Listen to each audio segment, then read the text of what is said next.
The life-saving EpiPen is getting a healthy new dose of competition, and that has Mylan stock shivering. It is down about 1.75% right now after Team Countdown had shone a light on Mylan and its CEO Heather Bresch for jacking up the price of its life-saving drug by nearly 600% over a time span of less than a decade. A lot of people couldn't afford it. People who have life-threatening allergies and needed EpiPens. Some, even one of my floor show managers, carried around expired EpiPens because he couldn't afford the high cost of new ones. Well, fast forward to today, and the FDA has now officially approved a competitor.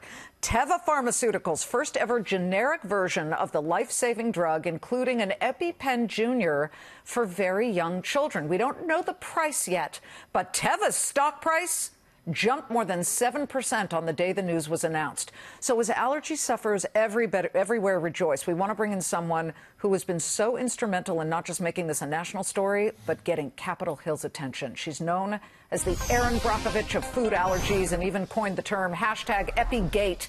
When, Robyn, you helped trigger an awakening to the skyrocketing price of EpiPens. Robyn O'Brien, first, your gut reaction to so much news about the EpiPen coming out, most importantly, that there will be a competitor. You know anything about the new prices? You know, we don't know anything about the new prices yet, Liz, but it was a global celebration literally around the world because what we've got right now is a monopoly. And with that monopoly, we have had a shortage, and people don't know if it's artificial scarcity. We don't know what's going on. I mean, again, as you know, Mylan simply acquired the rights to sell this drug. The cost of making an EpiPen is $1. So for them to all of a sudden have a shortage really doesn't make a whole lot of sense and had consumers incredibly frustrated and incredibly scared.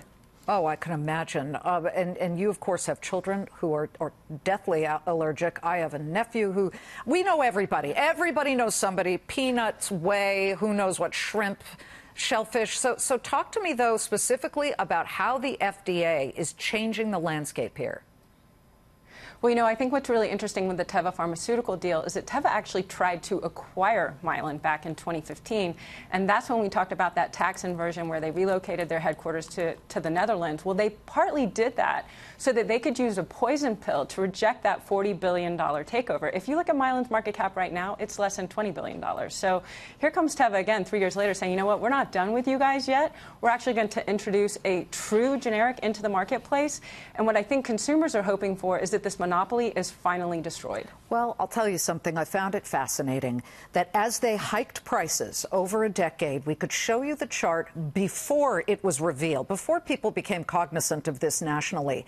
And I want to say around July of 2015, the stock was at $76 a share. And people can actually see exactly where it is now, chopped in half. Being greedy does not pay, and shareholders should not be happy. This is the one after the FDA decision, but if we can get a 3-year chart even, we can see exactly what has happened when it comes to Teva. So give us a sense now of what happens to Heather Bresch, the CEO. By the way, we consistently have asked the CEO and the company to come on. Doesn't happen. Stock right now is at $37. So, you know, I think what's really important to notice right now is that there's a class action lawsuit aimed straight at Mylan. There are 9 claims: consumer protection violations, antitrust, the Sherman and Clayton Act. We've got racketeering, influencing, and corruption charges against this company. And it's similar to what we just saw earlier this month with Monsanto. When these cases are brought to a court and brought to jurors, the action is swift and it is very decisive. And you talk about loss of market cap. Well, Bayer's lost $16 billion on the decision on that Monsanto trial. That's right. As a class action suit is hitting here with Mylan, that is something that we're going to have to pay attention to. Robyn O'Brien, I call you a hero. And the second you hear what Teva will charge, hopefully it is a lot cheaper with the generic version, please come back on. There is huge opportunity for competition in this space, and there are a lot of people pulling for it. Yeah, well, we're 2 of them. Thanks, Robyn.